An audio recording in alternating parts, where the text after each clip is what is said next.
लक्षात घ्या की राष्ट्रपतीच्या अभिभाषणावर देशाच्या धोरणांवर आणि भविष्यावर बोलायचं असतं. मोदींची सगळी भाषणं राष्ट्रपतींच्या अभिभाषणावरची ही फक्त प्रचारकी थाटाची होती. देशातल्या कोणत्याही महत्त्वाच्या गंभीर प्रश्नावर त्यांनी साधा स्पर्श केलेला नाही. लडाखमध्ये प्रचंड मोठं आंदोलन सुरू आहे.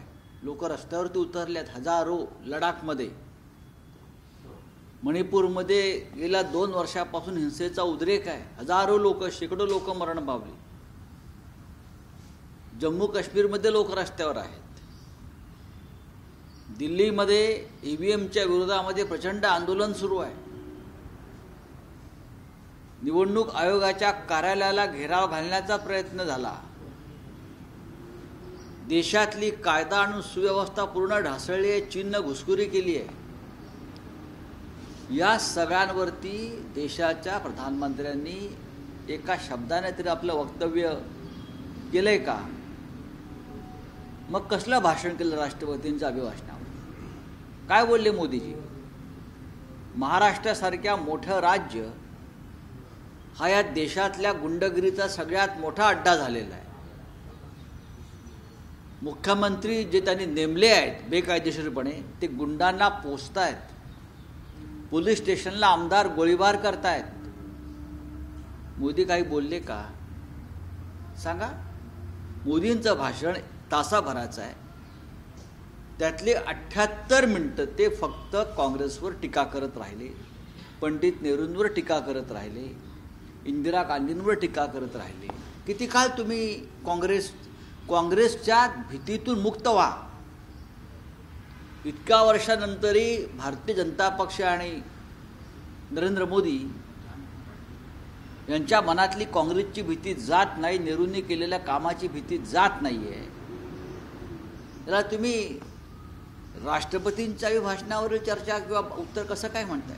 शेकडो शेतकऱ्यांनी आत्महत्या केल्या आहेत. महाराष्ट्रामध्ये गेल्या 1.5 वर्षामध्ये शिंदेंचं सरकार आल्यापासून साधारण 1700 शेतकऱ्यांनी आत्महत्या केलेल्या आहेत. जाहीरपणे गळफास घेऊन आत्महत्या केलेल्या आहेत. मोदीने त्याच्यावर ते शब्द तरी उच्चारला का?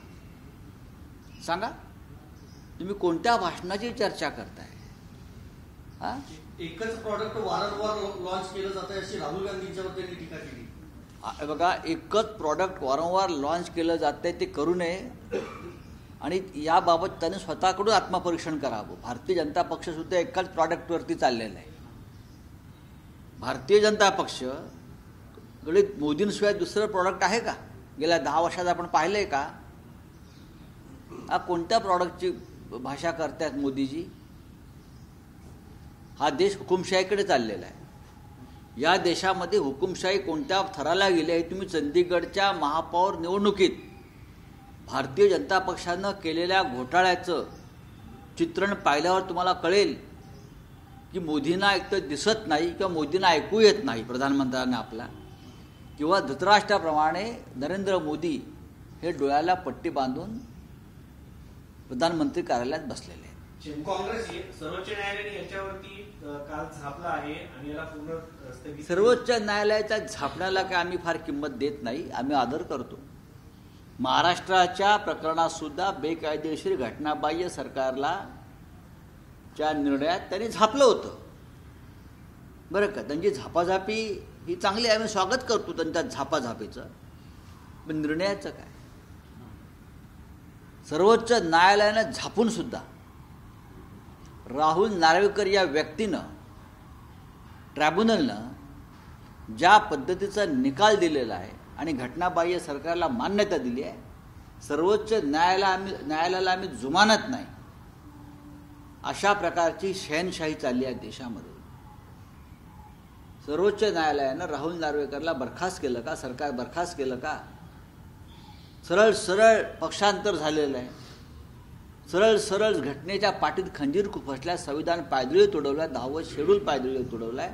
आणि सर्वोच्च न्यायालय फक्त झापत राहत आहे.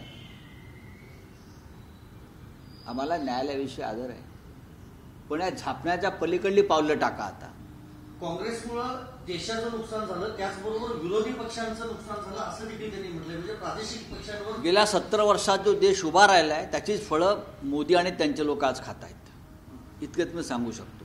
मग काल उद्धव मोदी असं म्हणतायत की पंडित नेहरूंनी देशाला आळशी केलं. काय? पंडित नेहरूंनी देशाला आळशी बनवलं. मोदींच्या काळामध्ये आपण देशाला किती कर्तबगार आणि कार्यक्षम बनवलं ते सांगावं ना. हा, बेरोजगार रस्त्यावर पकोडे तळा, बेरोजगारांना पकोडे तळण्याचाच आपण सल्ला देताय. याला तुम्ही नक्की कोणत्या दिशेने देश घेऊन चाललेला आहात? 80 कोटी जनतेला, गरिबांना आपण 5 किलो धान्य फुकट देत आहे. हे का कार्यक्षम बनवण्याचं लक्षण आहे का? 80 कोटी जनतेला आपण मानसी 5 किलो अन्न फुकट देणं, ही तुम्ही गुलाम बनवण्याचा कारखाना या सरकारने निर्माण केला आहे. लोकांना रोजगार हवा आहे आणि तुम्ही रामलल्लाच्या दर्शनाला फुकटात नेताय.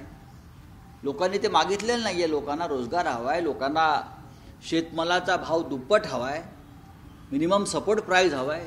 ह्याच्यावर बोला.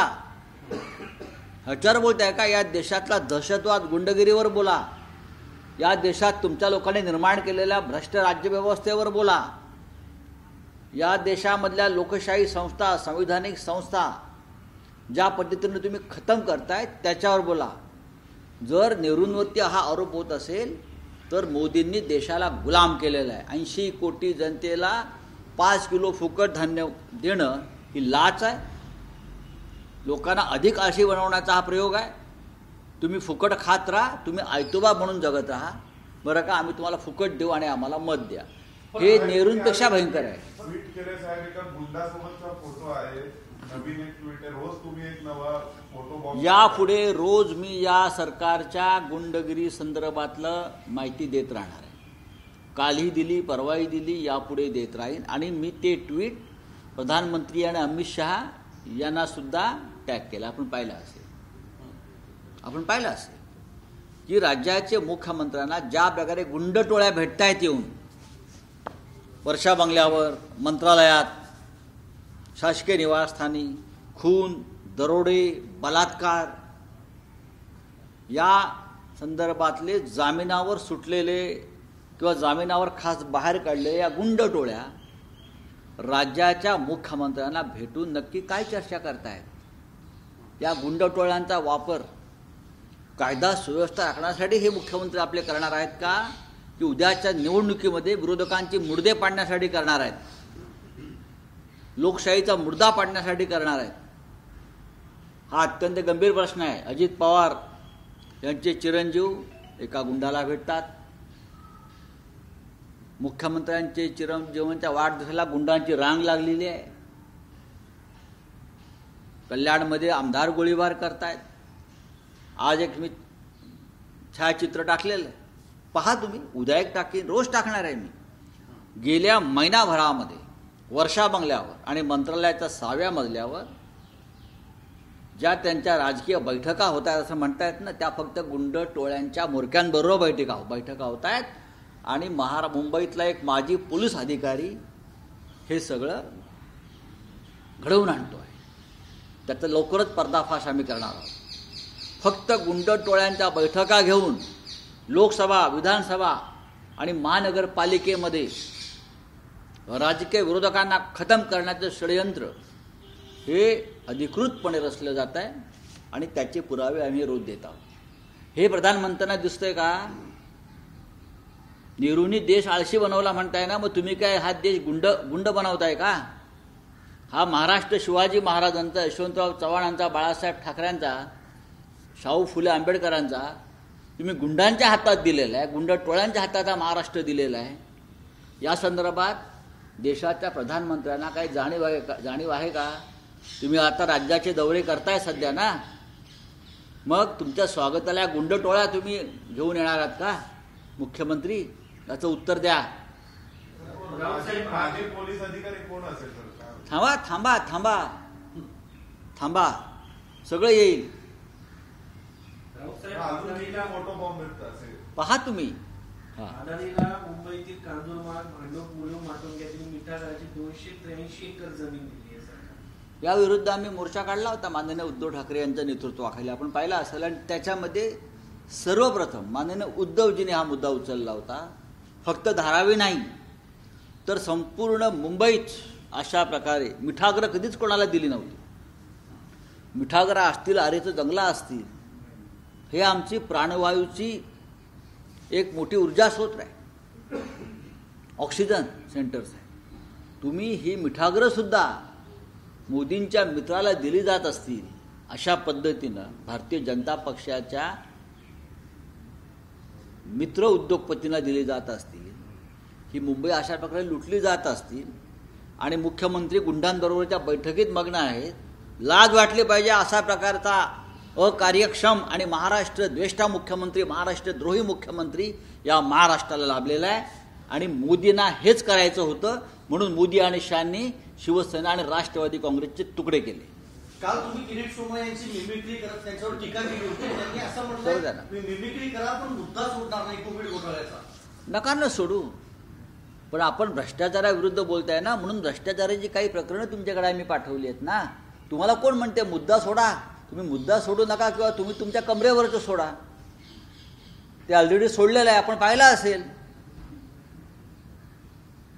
ते सोडलेलंच आहे ना, येईल अजून येत आहे. थांबा जरा. तुम्ही आता काँग्रेसच्या कारकिर्दीचा उल्लेख केला, पण पंतप्रधान मोदींच्या संकल्पनेतनं तयार झालेल्या वंदे भारत मधनं ठाकरे दाम्पत्यांना जो केला त्याच्यावर रेल्वे भारतीय संपत्ती आहे, कोणाच्या बापाची नाही आहे भाजपच्या. रेल्वे ही भारतीय संपत्ती आहे आणि रेल्वे ही ब्रिटिशांनी निर्माण केली आणि काँग्रेसनं वाढवली. 2-4 नवीन ट्रेन तुम्ही लावल्या आहे का? तुमच्या मालकीच आहेत का? देश तुमच्या मालकीचा आहे का? या देशाची सार्वजनिक मालमत्ता आहे ती, तुमची नाही. हे मूर्ख लोक आहेत भाजपवाले, त्यांना काउन्सिलिंगची गरज आहे. राहुल गांधी यांनी एक घोषणा केली, जर आमचं सरकार आलं तर 50% जी आरक्षणाची मर्यादा आहे ती आम्ही संसदेतून उठवू अशी त्यांनी घोषणा केली. त्याच्यावर नंतर बोलेल मी. चला हो गया. महाविकास आघाडीचं सर काय फॉर्म्युला कधी ठरणार? मला महाविकास आघाडीमध्ये अजिबात कोणतेही मतभेद नाहीत. वंचित बहुजन आघाडीसह 3 प्रमुख पक्ष महाराष्ट्रामध्ये एकत्र निवडणुका लढतील आणि एक आदर्श फॉर्म्युला या महाराष्ट्रात निर्माण होईल. अंतिम जागा वाटप कधी होईल ना? अंतिम झालेलंच आहे, अंतिम झालेलंच आहे. बोलिए, आप क्या है? हिंदी क्या है? बोलिए. सर, सुप्रीम कोर्ट ने चंडीगढ़ में पोल में कहा है कि डेमोक्रेसी का मर्डर हुआ. डेमोक्रेसी का मर्डर सिर्फ चंडीगढ़ में नहीं हुआ है. हम सुप्रीम कोर्ट के जजेस का आभार व्यक्त करते हैं कि उनकी नज़र वहाँ तक पहुँची है. सिर्फ चंडीगढ़ में नहीं, पूरे देश में डेमोक्रेसी का मर्डर हो रहा है, पूरे देश में. महाराष्ट्र में क्या हो गया, झारखंड में क्या हो गया. महाराष्ट्र में एक अनडेमोक्रेटिक सरकार, अनकॉन्स्टिट्यूशनल सरकार. सुप्रीम कोर्ट ने कहा कि ये गलत है, फिर भी वो गलत को सच साबित किया. वहाँ के स्पीकर ने विधानसभा के क्या किया सुप्रीम कोर्ट ने? 1.5-2 साल से एक अवैधानिक सरकार, असंवैधानिक सरकार महाराष्ट्र में काम कर रही है. क्या वो डेमोक्रेसी का मर्डर नहीं है? सुप्रीम कोर्ट सिर्फ बातें तो करती है डेमोक्रेसी के बारे में, डेमोक्रेसी के मर्डर के बारे में, लेकिन डेमोक्रेसी बचाने के लिए और जो डेमोक्रेसी के मर्डरर है उनको फांसी पर लटकाने के लिए सुप्रीम कोर्ट क्या कर रही है? ये हमारा सवाल है जनता की तरफ से. ईवीएम के खिलाफ एक बहुत बड़ा आंदोलन दिल्ली में चल रहा है, वो डेमोक्रेसी बचाने के लिए है ना. पूरे देश में इस प्रकार का माहौल है.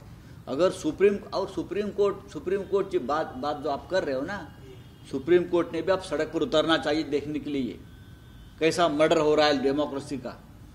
आम आदमी पार्टी आज प्रेस कॉन्फ्रेंस करके ईडी के खिलाफ खुलासा करने वाली थी. उससे पहले ईडी करीब 10 जगह पे रेड कर रही है, जिसमें अरविंद केजरीवाल के पर्सनल सेक्रेटरी भी शामिल है और एक सांसद भी आने हैं. ये भी डेमोक्रेसी का मर्डर ही है. आप अगर हमारे खिलाफ बोलेंगे तो आपके ऊपर ईडी छोड़ देंगे.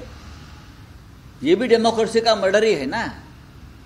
इस देश में अगर कोई सरकार के खिलाफ बात करता है, किसी एजेंसी के भ्रष्टाचार के खिलाफ बात करते हैं, तो तुरंत उसके घर पुलिस और ईडी पहुंच जाती है।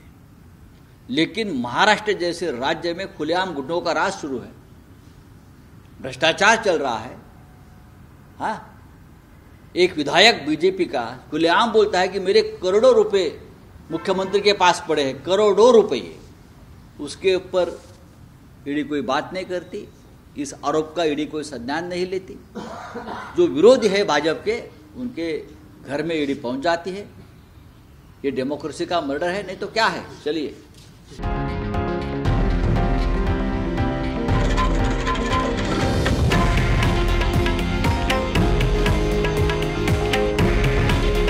हे आहे देशातील नंबर 1 न्यूज नेटवर्क आणि आपण पाहत आहात TV9 मराठी। काळजी तुमची, हित महाराष्ट्राचं।